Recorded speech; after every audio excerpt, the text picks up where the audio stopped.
បាទជំរាបសួរជាថ្មីម្ដងទៀតអញ្ចឹងនៅ step ទី3នេះខ្ញុំនឹងបង្ហាញអំពីរបៀបនៃការinsert ទិន្នន័យពីក្នុង VB.net ទៅ store ទុកនៅក្នុង Access ប៉ុន្តែមុននឹងធ្វើការ store ទិន្នន័យពី VB.net ទៅកាន់ Access បានជាមុនយើងត្រូវធ្វើការ connection ឲ្យវាស្គាល់ Access ជាមុនសិនអញ្ចឹងធ្វើម៉េចដើម្បីធ្វើការ connection ឲ្យស្គាល់ Access card អញ្ចឹងទី1ខ្ញុំគ្រាន់តែបាទចូលទៅបង្កើតនៅ Microsoft Access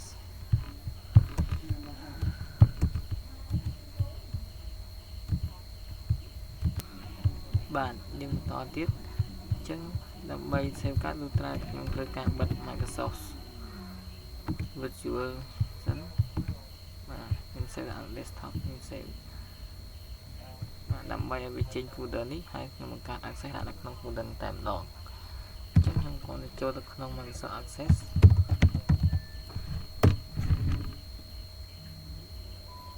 បាទនៅក្នុង database ខ្ញុំដាក់ឈ្មោះថា IT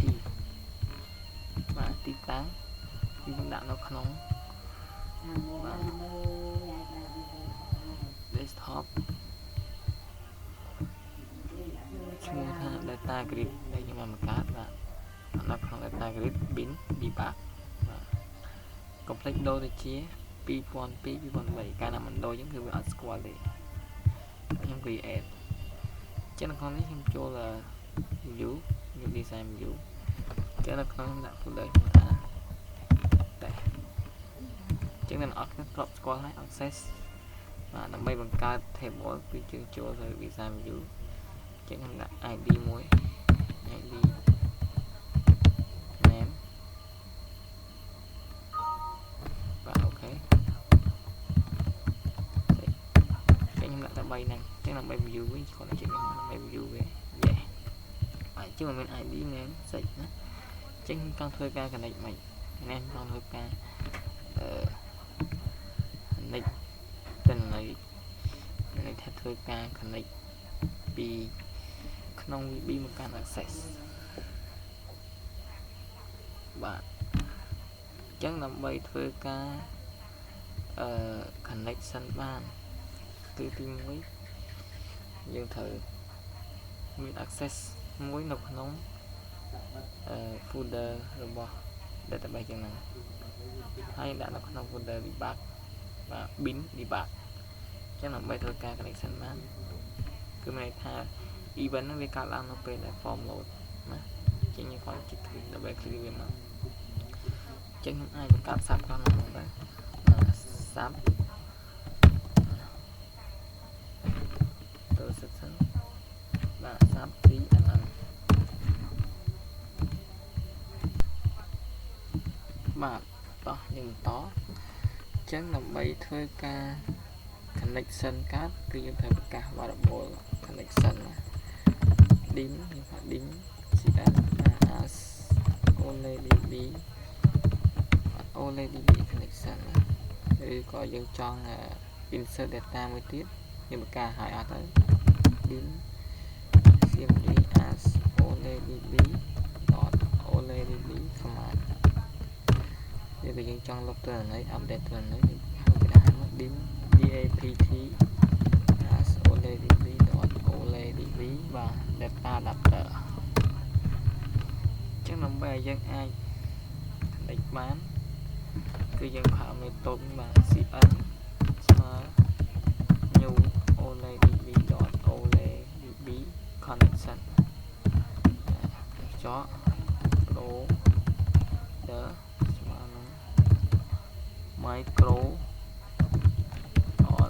get dot o db ចុច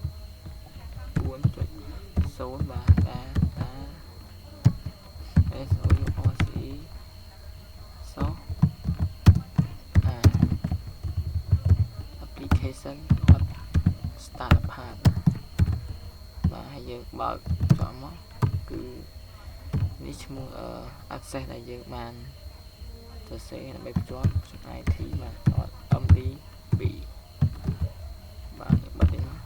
បាទខ្ញុំផាមួយទៀត cn. close បើវា connect បានខ្ញុំឲ្យបង message ថា MSG បងបាទ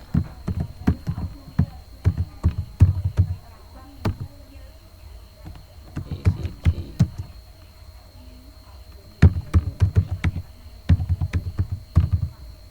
successful អូខេខ្ញុំប្រាប់ប៉ុណ្ណឹងណាដល់មកខ្ញុំធ្វើការតេស្តអញ្ចឹង event កាត់ឡើងដល់ពេលទេ form load មែនទេបាទ CNN បាទអញ្ចឹងខ្ញុំចាប់ដើមរ៉ាំវាបាទអញ្ចឹងវា load successful អញ្ចឹងកាលណា load successful អញ្ចឹងមានន័យថាគឺយើងធ្វើការ connect បានហើយណាហើយដល់ពេលដែលវា event កាត់ឡើងមក successful connect successful ណាអញ្ចឹងមានន័យថា code connection របស់យើងគឺដើរហើយ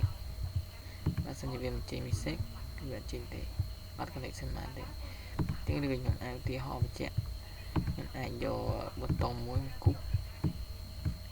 បើ click លើប៊ូតុងហ្នឹងខ្ញុំដាក់ CNN បាទនេះគឺជា method ដែលខ្ញុំប្រើសម្រាប់ connection បាទ successful បាទ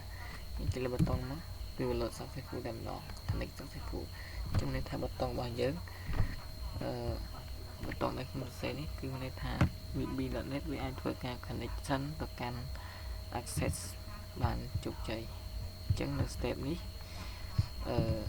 របៀបនៃការ connection គឺត្រូវបានបញ្ចប់បាទសូមអរគុណ